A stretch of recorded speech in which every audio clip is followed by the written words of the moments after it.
Alright guys, so season 3 of The Mandalorian has finally come out, and I gotta say I really enjoyed that episode. I think it was a great start to the third season, and it's just so nice to see Mando back. Like, he's my favorite Star Wars character by far. Everything about Mando I just absolutely love. Like, I've actually watched the episode 3 times now. It was just a lot of fun, you know? Like, it opens up with almost like this ritual, almost like baptism for a new member of the Mandalorian clan. Then we got an awesome action piece with this giant like alligator, which I thought was a lot of fun. All these different Mandalorians like flying around shooting this alligator thing, and then Mando just swoops in with his starfighter and just takes this big monster out. Like, it was just such a badass entrance into this episode. And man, we gotta talk about that ship. Like, that N1 starfighter that Mando is using looks so freaking badass. Like, it is one of the best on-screen ships I've ever seen in any like sci-fi anything. It looks so damn cool. I actually have the Lego set of it. I want to get the Hot Toys collectible of it too. Like, I love this ship. Like, look at this thing. It's like a space Ferrari. It's so badass. Absolutely love it. But anyways, let's continue talking about episode 1. Then Mando has a conversation with the armorer again that basically tells him like, hey, you know, you're still not a Mandalorian, right? Like, you took off your helmet. You're no longer part of this religion, this clan. Like, you need to go back to Mandalore to basically become Mandalorian again. So that's obviously going to be like a major storyline that we're going to be following in this season. I'm guessing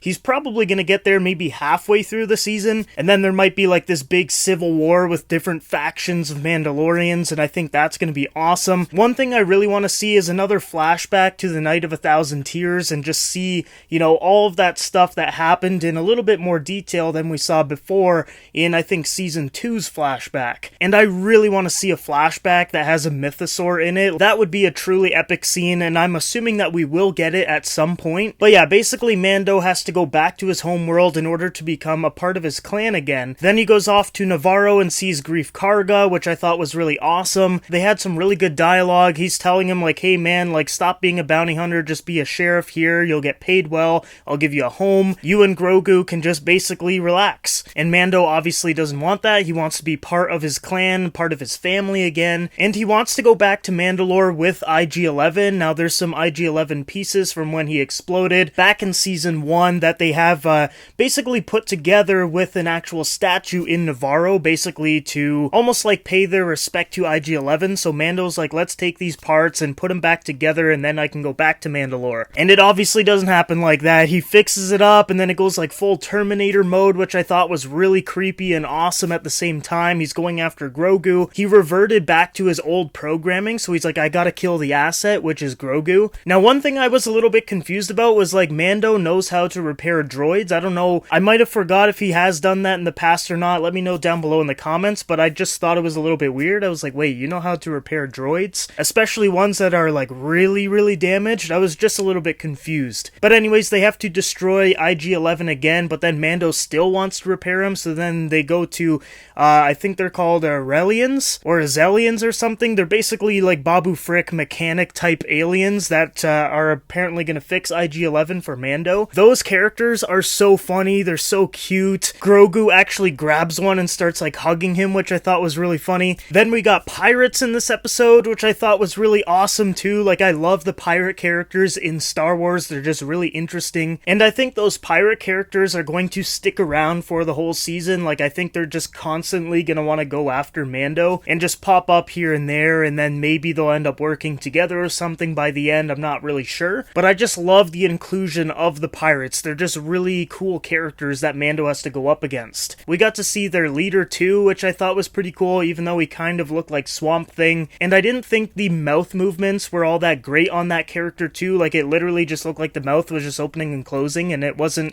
in sync with what he was actually saying. It just looked a little bit weird to me, but I did like the character design for the captain of the pirates. And I don't know how I forgot to talk about this, but leading up to the appearance of the Captain Pirate was one of the coolest like space action scenes I've probably seen in Star Wars. Mando's in his starfighter and he's fighting those pirates, and he's just like taking them out easily. He's hiding behind like meteors and stuff and just popping up and just scaring them, like boom boom, just taking them all out. It was really cool. So yeah, the action in this episode was great. Like, we had land action against that big alligator creature, and then we had space action against the pirates. Really cool stuff there, guys. Then Mando Mando goes and meets up with Bo-Katan, and she apparently got deserted by her team because she didn't come back with the Darksaber. Now, a lot of you guys probably already know, but if you have the Darksaber, you essentially lead the Mandalorians. Like, it's a huge sign of respect. Whoever carries it is the leader, and technically Din Djarin is their leader. He's just not accepting that role just yet. Like, he has the Darksaber in his possession, but he's not choosing to lead the Mandalorians. And it was a little bit odd to me because I was like, oh, I thought Bo-Katan, like, right from the start of season 3 was gonna want to take the Darksaber from Din Djarin. But she's apparently like, oh, whatever, like, I didn't get it, my people left me, like, whatever, I'm done. Obviously, I think that's gonna change throughout the season. I think she's either gonna work with Mando or she's gonna go against Mando for the Darksaber. Maybe once they confirm that Mandalore is okay and it's habitable, maybe she'll be like, oh, this is my chance, and then go after the Darksaber again. I'm not entirely sure which way they're gonna go with that character, but I'm assuming there's going to be at least one fight between Bo-Katan and Din Djarin, and it is gonna be awesome. Like, the Darksaber is gonna be flying around, people are gonna get hurt, it's gonna be badass, and I cannot wait for that scene. But yeah, guys, that was a solid first episode for the 3rd season of The Mandalorian. It had a little bit of everything. Action, drama, comedy, like, everything was in this episode. Now, I might be a little bit biased because, like I said, The Mandalorian is my favorite Star Wars character of all time. Literally anything this guy does, I'm entertained with. I'm like, oh, you want to go get, like, a battery or whatever for your ship? Like, awesome, let's go do it. And that's kind of how the whole series works. Like, every episode is almost like a side quest leading up to, like, your main story mission, which I kind of like, you know? Like, it's a little bit different compared to all of the other Star Wars stuff, especially, like, the main movies, and just scaling it down for The Mandalorian and, like, all of these side missions and all these characters that we get to meet and all that is a nice change. But yeah, guys, let me know down below in the comments what you thought about the first episode of Mando Season 3. I think it's off to a really good start. It set up a lot of stuff that we're going to explore during this season. It was really entertaining, and I would say it's like a solid 8 out of 10 episode. I can't wait for episode 2 next week, guys. I will be talking about it on the channel, so make sure you subscribe to see that video next week. And yeah, Mando is back. I am super excited for this season. I think it has the potential to be the best season out of the 3. There's just a lot of really interesting stuff that they're going to be touching upon within this season, and man, it is going to be epic. So guys, thank you for watching this video. If you guys are new, make sure you subscribe. Other than that, I hope you all have a fantastic day, and I will see you guys in the next video.